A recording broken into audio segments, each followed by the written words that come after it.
ആവേശമായാണ് രാഹുൽ ഗാന്ധി എത്തിയത്. ജനങ്ങൾ കേൾക്കാൻ ആഗ്രഹിച്ചത് അദ്ദേഹം നടപ്പാക്കാൻ ഉദ്ദേശിക്കുന്ന ഭാവി പരിപാടികളായി പറഞ്ഞപ്പോൾ കയ്യടി ആകാശത്തോളം ഉയരുന്ന ആരവമായി. കൊച്ചിയിൽ കോൺഗ്രസിൻ്റെ ബൂത്ത് തല നേതാക്കളുടെ നേതൃസംഗമത്തിൽ പ്രസംഗിക്കുകയായിരുന്നു രാഹുൽ ഗാന്ധി. കേരളത്തിൻ്റെ കോൺഗ്രസിൻ്റെ ചരിത്രത്തിൽ ആദ്യമായാണ് ഇത്തരത്തിൽ ഒരു പരിപാടി. ഈ പരിപാടിയിൽ മുഴുവൻ സമയവും രാഹുൽ ഗാന്ധി പങ്കെടുത്തപ്പോൾ അതും ചരിത്രമായി മാറിയിരിക്കുകയാണ്. കോൺഗ്രസ് കേന്ദ്രത്തിൽ ഭരണത്തിൽ വന്നാൽ രാജ്യത്തെ പാവപ്പെട്ടവരുടെ അക്കൗണ്ടിൽ മിനിമം വരുമാനം ഇടുമെന്നും വ്യക്തമാക്കി രാഹുൽ ഗാന്ധിയുടെ ഉറപ്പ് നൽകിയിരിക്കുന്നു.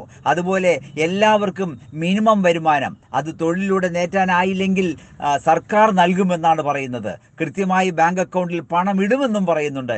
ഇത് പറയുന്നത് ഇന്ത്യയുടെ ഭാവി പ്രധാനമന്ത്രിയാകാൻ സാധ്യതയുള്ള രാഹുൽ ഗാന്ധി തന്നെയാണ്. അധികാരത്തിലെത്തിയാൽ ആദ്യം കർഷകരുടെ കടങ്ങൾ എഴുതി തള്ളിയിരിക്കുമെന്നും വനിതാ സംവരണ ബില്ല് കൊണ്ടുവരുമെന്നും GST അപ്പാടെ പൊളിച്ചെഴുതുകയും ചെയ്യുമെന്നാണ് പ്രഖ്യാപിച്ചിരിക്കുന്നത്.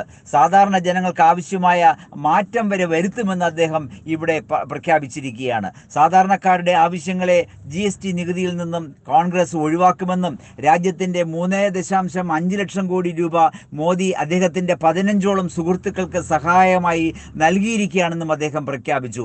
3.5 ലക്ഷം കോടി മോദി 15 പേർക്ക് നൽകിയപ്പോൾ 1 രൂപ കോയിൻ പോലും കർഷകന് നൽകിയില്ല എന്നും പ്രസ്താവിച്ചു. ചൈനയ്ക്ക് മുന്നിൽ ഇന്ത്യ എത്തി എന്ന് മോദി പറയുമ്പോൾ എന്നാൽ നമ്മൾ ഉപയോഗിക്കുന്ന മൊബൈലും വാച്ചും ഇടുന്ന ചെരുപ്പും വരെ ചൈനയുടേതാണ്. കോൺഗ്രസ് അധികാരത്തിൽ വന്നാൽ ചൈനയിലെ യുവാക്കൾ മെയ്ഡ് ഇൻ ഇന്ത്യ എന്നും മെയ്ഡ് ഇൻ കേരള എന്നും എഴുതിയ മൊബൈലിൽ സെൽഫി എടുക്കേണ്ടി വരും.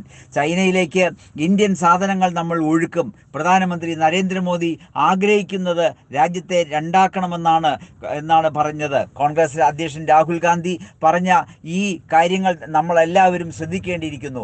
ഒന്ന് പണക്കാർക്കും അല്ലെങ്കിൽ മറ്റൊന്ന് പാവപ്പെട്ടവർ, കർഷകർ, തൊഴിലാളികൾ എന്നിവർക്കും വേണ്ടി. അങ്ങനെ കഴിഞ്ഞ 4.5 വർഷത്തെ ഭരണത്തിൽ മോദി സർക്കാർ കർഷകരെ ദ്രോഹിച്ചതിന് 2019 അധികാരത്തിൽ ഞങ്ങൾ വരുമ്പോൾ പരിഹാരം കാണുമെന്നാണ് പറയുന്നത്. പ്രധാനമന്ത്രി കൊണ്ടുവന്ന GST വൻ പരാജയമായിരുന്നു എന്നാണ് അദ്ദേഹത്തിൻ്റെ അഭിപ്രായം.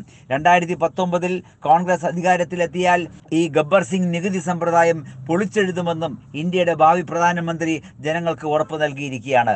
ചടങ്ങിൽ എല്ലാ കോൺഗ്രസ് നേതാക്കളും ഉണ്ട്. എങ്കിലും ഏറ്റവും അധികം കൈയടി ലഭിച്ച കേരളത്തിലെ കോൺഗ്രസ് നേതാവ് ഉമ്മൻചാണ്ടിയായിരുന്നു. രമേശ് ചെന്നിത്തല പോലും ഉമ്മൻചാണ്ടിയുടെ പേര് പറയുമ്പോൾ സദസ്സ് ഇളകി മറിഞ്ഞു. രമേശ് ചെന്നിത്തലയ്ക്ക് ആരവങ്ങളിൽ 2ാം സ്ഥാനമേ ഉണ്ടായിരുന്നുള്ളൂ എന്നതും ശ്രദ്ധേയമാണ്.